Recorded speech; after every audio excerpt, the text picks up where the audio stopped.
Do you really believe you deserve to work here? The question cut the silence of the elegant office of the Hamilton Corporation as a sharp blade. Isabella Morales, 34, remained motionless in front of the Italian marble table, her fixed eyes on the Chanel blonde woman who stared at her with poorly disguised contempt. Mrs. Victoria Hamilton, CEO of Manhattan's most prestigious consulting firm, drummed the perfectly manatted nails on the table while analyzing the Venezuelan immigrant who dared to apply for a financial management vacancy. I say, a cleaning lady wanting to be executive? This is almost comic. Isabella had worked in cleaning the building for 3 years, but what no one knew was that each night after finishing her shift, she was later studying the discarded financial reports, memorizing each number, each strategy, every failure she observed. Graduated in economics in Venezuela with a master's degree in international finances from the Central Universidad of Venezuela, she had been forced to accept any job when she arrived in the United States, with only $200 in her pocket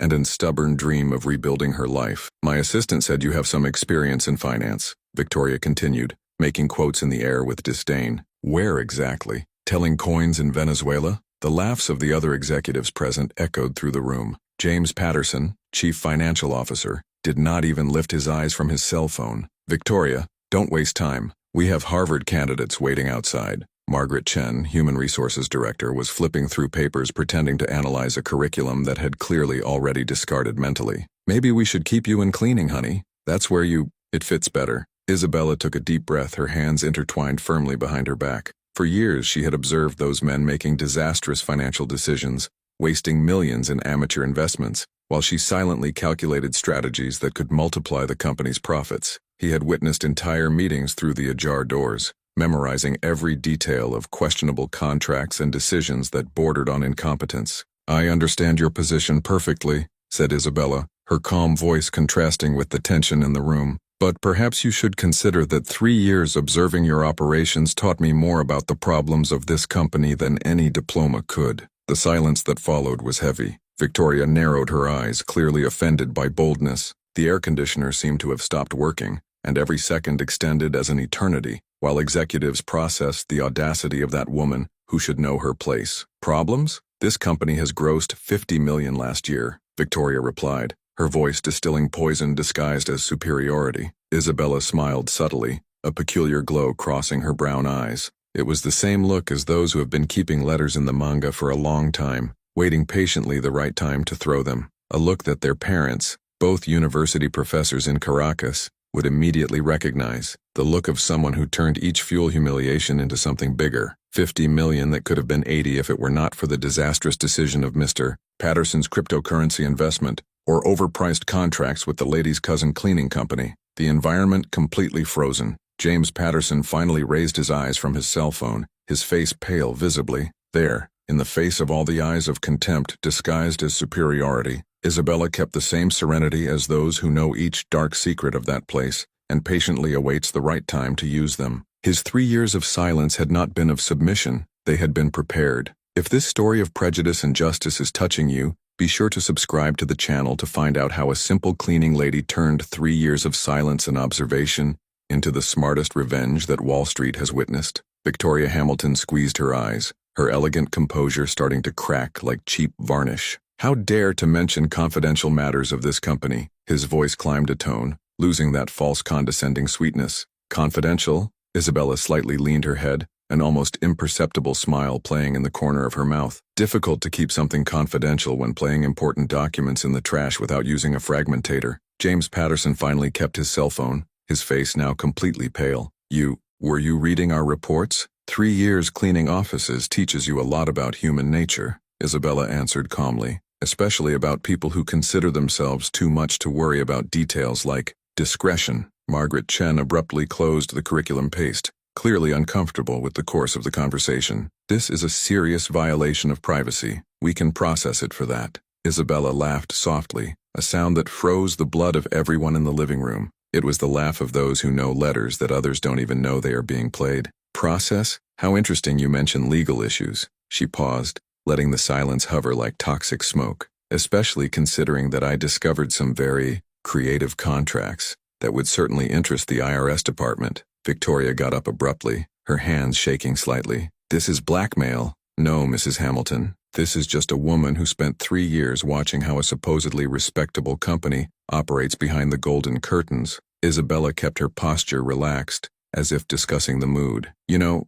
when you work invisible as I worked, people act as if you don't exist. They make private calls, make emails open, discuss questionable business. The silence in the room was deafening. James Patterson swallowed hard, his Hermes tie like suddenly too tight. During these 3 years, continued Isabella, I learned that Mrs. Hamilton has a ghost company registered on the Cayman Islands, that Mr. Patterson deflects project funds to his personal account, that Mrs. Chen falsifies employees' assessments to favor investor relatives. Margaret Chen got up as if he had taken an electric shock. You are inventing this. I am. Isabella tilted her head again, her eyes shining with a dangerous light. So explain why you all seem to be so much heat. Suddenly, Victoria tried to recover her composure, straightening her hair with still shaking hands. Even if your observations have some foundation, you are just a cleaning lady without credibility. Master's degree in international finance and 3 years of meticulous documentation, Isabella has gently corrected. Cleaning that photographed every suspicious document you discarded.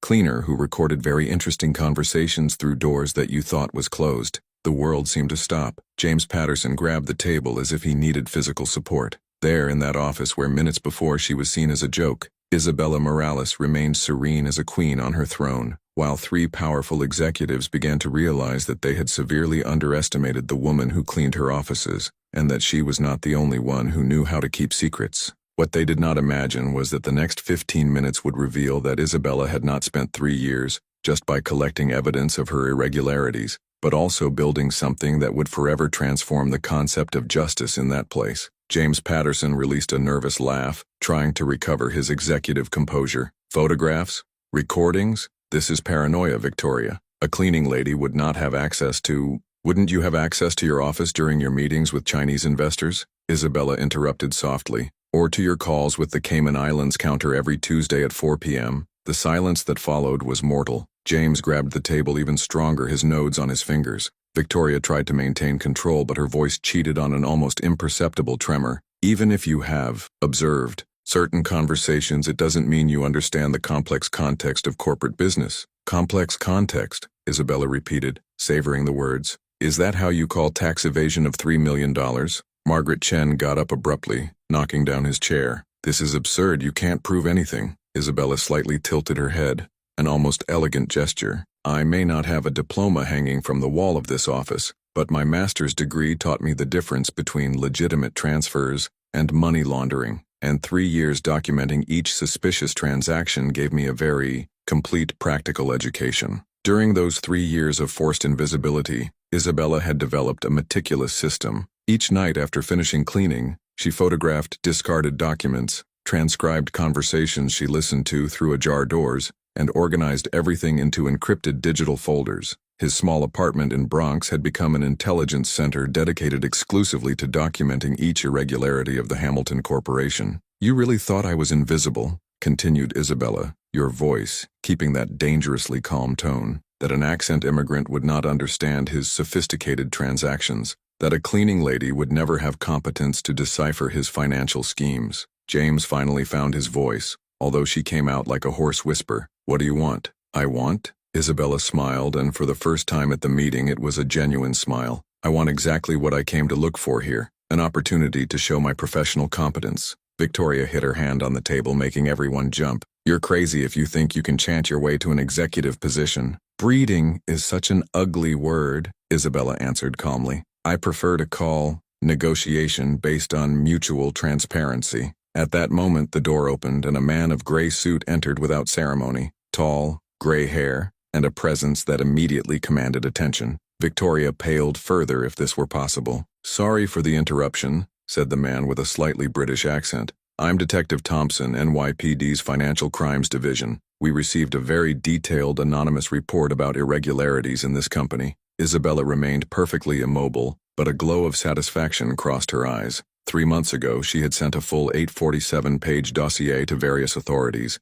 including the FBI, the IRS, and the Securities Commission. Each photographed document, each transcribed recording, each questionable transaction had been meticulously catalogued and referenced. This is a misunderstanding, Victoria stamped. We have nothing to hide. Detective Thompson opened a thick paste. $3 million in non-declared transfers to offshore accounts, overpriced contracts with ghost companies, and falsification of tax documents. Very specific to a misunderstanding. James Patterson collapsed in his chair, his face completely colorless. Margaret Chen began to go discreetly to the door. "Ah, Mrs. Chen," said the detective without lifting his eyes from the folder. "You will also want to stay. Your name appears a lot in our documents." Isabella watched everything with the serenity of those who watch a play that she herself had scripted. Each revelation, every reaction of panic, every desperate attempt at denial followed exactly the script she had imagined for 3 long years of humiliation and silent planning. What Victoria, James, and Margaret didn't know yet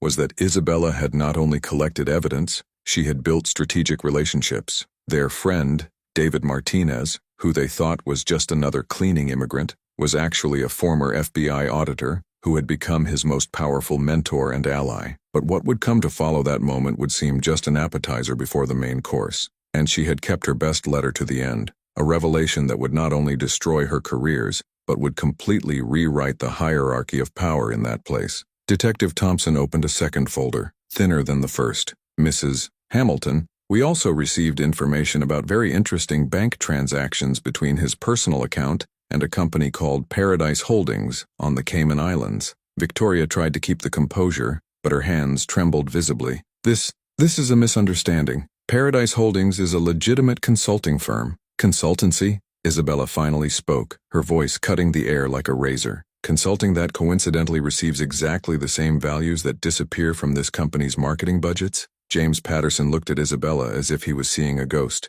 "How the hell do you know about Paradise Holdings?" Isabella smiled, the same serene smile she had kept throughout the meeting. 3 years cleaning offices teaches you that powerful people are incredibly carelessly with confidential documents, especially when they believe that the person holding the vacuum cleaner is too invisible to understand numbers. Detective Thompson lifted his eyes from the folder. "Miss Morales, I assume?" "Isabella Morales. Graduated in economics from the Universidad Central de Venezuela, a master's degree in international finances, and currently," she paused, savoring the moment, "the anonymous complainant who provided 847 pages of documentary evidence about the activities of this company." The silence that followed was deafening. Margaret Chen collapsed in his chair as if his legs had lost all his strength. "For 3 years, continued Isabella, you treated me like a furniture. They spoke of illegal business in front of me, left sensitive documents scattered on the tables, made compromising calls without caring that I was aspiring 2 meters away." Victoria tried one last card. "Detective, this woman clearly has personal motives to harm us. She was rejected to a position she did not deserve and now seeks revenge through slander." "Slander?" Detective Thompson opened a third, even thicker folder. "Miss Morales has provided us with document photographs, compromising conversation audio recordings, and bank records obtained completely legal through investigation authorized by the court." Isabella walked calmly to the window, observing the movement of the city below. "Do you know what was the biggest mistake they made? It was not underestimating my intelligence. It was not treating me as invisible. The biggest mistake was to assume that an immigrant would not understand the American legal system." She turned to face Victoria. "My parents were university professors in Caracas. My mother taught international law. My father applied economy. They taught me that education is the only thing no one can take from you, no matter where you are in the world." James Patterson found his voice, although she came out like a desperate whisper. "What do you want from us?" Isabella tilted her head, an almost elegant gesture. "I want exactly what I always wanted, an opportunity to work in the area I studied for years. The difference is that now, you are not in a position to deny me this opportunity." Detective Thompson closed the folders with a dry sound that echoed through the room. "Mrs. Hamilton, Mr. Patterson, Mrs. Chen, I will need you to accompany me to give testimony. The accusations include tax evasion, money laundering, and corporate fraud." Victoria stood up, her perfect world crumbling like a castle of cards. "This cannot be happening. Not like that. Not because from a cleaning lady?" Isabella completed softly. "How curious how that word sounds different now, don't you think?" While the 3 executives were escorted out of the room, Isabella remained by the window, watching the city that had witnessed her humiliation to become the stage of her sweetest revenge. But the real surprise was yet to come, a revelation that would not only consolidate his victory, but completely redefine the future of the Hamilton Corporation. 2 hours later, Isabella Morales remained in the office that a few minutes ago seemed to be the scene of her final humiliation. Now the Italian marble table was covered with cool documents,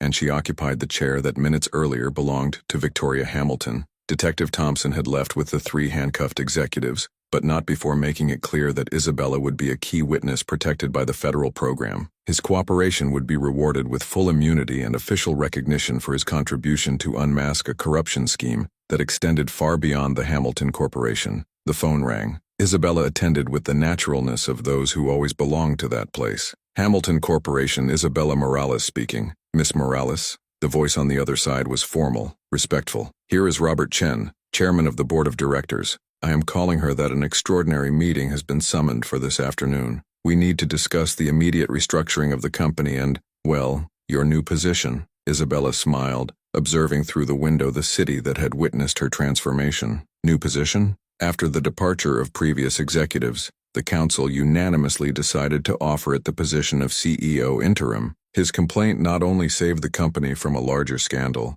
but also demonstrated exactly the kind of ethical leadership we need. 15 minutes later, David Martinez entered the office. The man who Victoria, James, and Margaret thought was just another cleaning immigrant removed his uniform shirt, revealing a flawless suit underneath. Former FBI auditor, an expert in financial crimes, and Isabella's secret mentor over the past 2 years. How do you feel occupying their chair? David asked, smiling. Funny, Isabella replied, opening the first official financial report she would sign as CEO. 3 years ago, they told me that I was just a dreamy cleaning lady. Today they found that a dreamy cleaning lady may be exactly what a company needs to be real clean. The plan had been more elaborate than anyone could imagine. David not only helped Isabella collect evidence, he had orchestrated the entire operation with the accuracy of those who knew the American legal system intimately. Each photographed document, each recording obtained, each step had followed rigorous protocols that would guarantee total legal validity. The true genius of the plan was in its simplicity.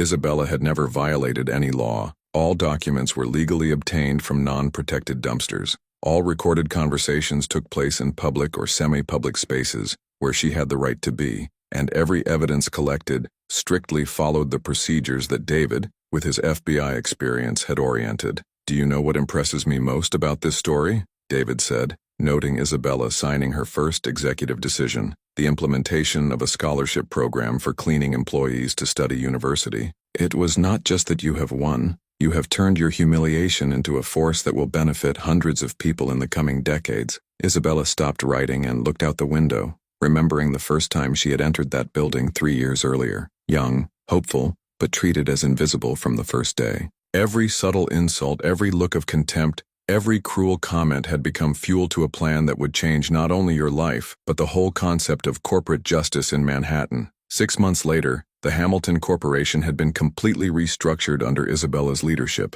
The fraudulent contracts were canceled, the ethical practices implemented, and the company recorded its first quarter of honest profit in 5 years. More importantly, Isabella had created a program of diversity and inclusion that would become a model for other companies across the country. The changes were deep and systematic. Isabella implemented financial transparency policies that became a reference in the market, created an independent ethics committee, and established mentoring programs for ethnic minority employees. Each decision was made thinking not only on numbers, but on the real human impact of corporate operations. Isabella had proved that knowledge, patience, and strategy were more powerful than any diploma hanging from the wall or any prejudice rooted in small hearts. Victoria Hamilton today faces 15 years in prison for tax evasion and money laundering. His financial empire collapsed when other investors discovered the extent of their corruption. The woman who once considered Isabella just a cleaning lady now works in the laundry of federal prison, an irony that has not gone unnoticed by the specialized media. James Patterson lost his professional license and works as a used car salesman in the suburb,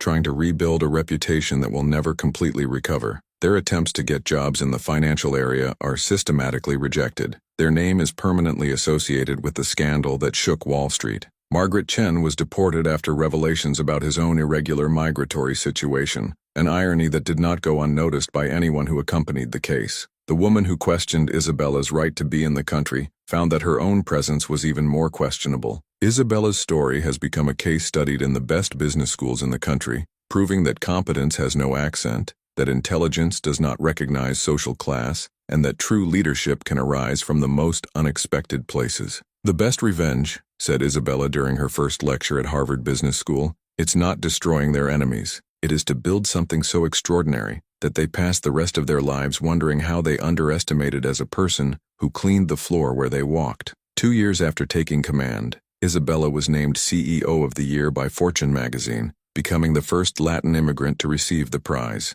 In her acceptance speech, she dedicated the recognition to all the invisible workers who keep the world visible. Her office today is decorated with photos of trainees from the BAG program she created, letters of thanksgiving of employees promoted through her diversity programs, and a single framed photo. She herself, 3 years earlier, uniform of cleaning lady, smiling discreetly while cleaning that same office. Today, when young immigrants look for Isabella asking for advice, she always responds with a smile. Never underestimate the power of invisibility. Sometimes the best strategies are born when no one is paying attention to you. And remember, no matter how low they try to put us, our education, our dignity, and our ability to dream are things that no one can take from us. Hamilton Corporation today is one of Wall Street's most respected companies, not just for their numbers, but having proven that diversity and ethics are not only beautiful words in annual reports, they are the basis of any truly lasting success. The most impressive in Isabella's history was not only her meteoric rise, but how she used her power to raise others.